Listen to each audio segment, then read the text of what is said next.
আমার মেয়েকে স্কুলে যদি কোনোদিন কোনো কারণে যেতে না দেওয়া হতো, সে কান্নাকাটি করতো। স্কুল হচ্ছে তার যাওয়ার জায়গা, আর আমাদের দেশের শিক্ষার্থীরা স্কুলে যেতে চাচ্ছে না। কেন সেটা? এটাই তো হচ্ছে আমাদের চেঞ্জ করতে হবে। প্রাথমিক স্কুলে শিক্ষার্থীদেরকে ড্রেস বিতরণ করা। সেদিনকে ক্যাবিনেট মিটিংয়ে, প্রথম ক্যাবিনেট মিটিংয়ে আমাদের মাননীয় প্রধানমন্ত্রী বলছিলেন যে আমি যখন ইংল্যান্ডে থাকতাম তখন দেখতাম আমার বাসার সামনে দিয়ে স্কুলের বাচ্চাগুলো কী সুন্দর জুতা, মোজা, ড্রেস, কাঁধে ব্যাগ নিয়ে যাচ্ছে। আমি তখন মনে মনে ভাবতাম কবে আমার দেশের বাচ্চারা এইভাবে স্কুলে যাবে। দেখুন, দ্য ড্রিম।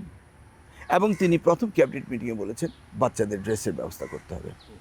আমরা সারা বাংলাদেশে প্রত্যেকটি বাচ্চার জন্য ড্রেসের ব্যবস্থা করব। ইতিমধ্যেই আমরা প্রায় 5 লক্ষ ড্রেস আমরা, ওই যে বললাম না, টিপস অফ দ্য আইসবার্গ, আমাদের এই 100 days প্রোগ্রামে আমরা কিছু কিছু করে দেখাবো যে আমরা কি কাজ করছি। সেই জন্য আমরা ইতিমধ্যে 5 লক্ষ শিক্ষার্থীর বাচ্চাদের জন্য ড্রেসের ব্যবস্থা করা হচ্ছে। আচ্ছা, সারা বাংলাদেশে কি একই টাইপের ড্রেস থাকবে? একই টাইপের ড্রেস, Class- একই মনোগ্রাম। ক্লাস প্রি স্কুল থেকে শুরু হবে। আমরা প্রথম ফেজে ক্লাস 5 পর্যন্ত দেব, তারপর 6 থেকে শুরু করব।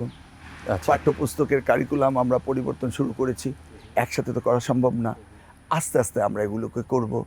আমরা এমনকি এই যে এসএসসি পরীক্ষা, এইচএসসি পরীক্ষা, এগুলিও আমরা আস্তে আস্তে তাদের টাইম ফ্রেমে নিয়ে আসতে চাচ্ছি। অলরেডি আমরা এবার এসএসসি পরীক্ষা জানুয়ারিতে শুরু করব, ফেব্রুয়ারিতে রোজার আগে শেষ করব এবং 2 মাসের মধ্যে রেজাল্ট দিয়ে দেব। তার মানে ডিসেম্বরেরটা আমরা জানুয়ারিতে নিয়ে আসলাম, তাহলে এটা আমরা স্কুইজ করে নিয়ে আসলাম। এটাকে যদি আমরা 27 এসএসসিকে যদি আমরা বেজ লাইন ধরি, তাহলে দেখা যাবে ওরা যখন ইন্টারমিডিয়েট পরীক্ষা দিচ্ছে তখন আমরা অলরেডি কাছাকাছি এসে গিয়েছি। আমরা 27 এইচএসসি পরীক্ষার্থী, আমরা স্টেক হোল্ডারদের সাথে আলোচনা করেছি, টিচার্স, গার্ডিয়ানস, স্টুডেন্টস, তাদের সাথে আমরা জুম মিটিং করেছি, তাদের কনসালটেশন নিয়ে আলোচনা করে আমরা ডেট দিয়েছি। সেটা আবার আমরা গিয়ে শেষ করব জুলাই মাসে। তাহলে ফল সেমিস্টারে ইন্টারমিডিয়েট পাস করার পর অনেকে বাইরে চলে যায়, তারা যেন ওই সেশনটা ধরতে পারে। এরপরে আমরা আবার চেষ্টা করব ইউনিভার্সিটি অ্যাডমিশন টেস্টগুলোকে ঠিক এর সাথে সিনক্রোনাইজ করা। অর্থাৎ মানে আগামী বছর থেকেই 1 বছর এরা একটা ফ্রি টাইম, মানে অতিরিক্ত আমরা 27 এসএসসিকে বেজ লাইন ধরেছি, এখান থেকে আমাদের অ্যাডজাস্টমেন্টটা শুরু হবে। কারণ আমরা তো কোর্স কম পড়াবো না, তাদেরকে সিলেবাস কাট করব না, বা আমরা অটো পাস দেবো না। সেই জন্য আমরা আস্তে আস্তে এটাকে অ্যাডজাস্ট করছি। এটা অ্যাডজাস্ট করতে আমাকে 27-28 পরে গিয়ে 100% অ্যাডজাস্ট হবে। হঠাৎ করে তো আপনি করতে পারছেন না, কারণ বিগত সময় তো লেখাপড়া ঠিক মতো হয়নি, অটো পাস দিয়েছে, বিভিন্ন বিষয়ের সিলেবাস কাভার হয়নি। আমাদের ইন্টারমিডিয়েটের সিলেবাস আমাদের বেসিক্যালি 1 মাসের শর্টেজ দেখছি, তারপর ওরা বলছে যে না, 1 মাস শর্টেজ হলেও আমরা এটাকে অ্যাডজাস্ট করতে পারবো। আমরা এই স্টেক হোল্ডারদের সাথে আলোচনা করে এগুলি করেছে। তাহলে এই জিনিসটা অ্যাড্রেস করবে কে?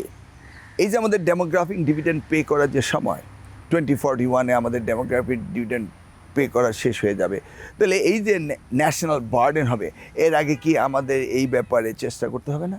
সেই জন্য আমরা এগুলি চেষ্টা করছি। আকিজ এসেনশিয়াল সরিষার তেল, স্বাদে ঘ্রাণে সেরা। আমরা টেকনিক্যাল এডুকেশনকে সবচেয়ে বেশি গুরুত্ব দিচ্ছি। কর্মমুখী শিক্ষা, হ্যাঁ, এটাকে প্রায়োরিটি দেওয়া হচ্ছে। দেখুন, আমাদের দেশ পপুলেশন অভাব নেই।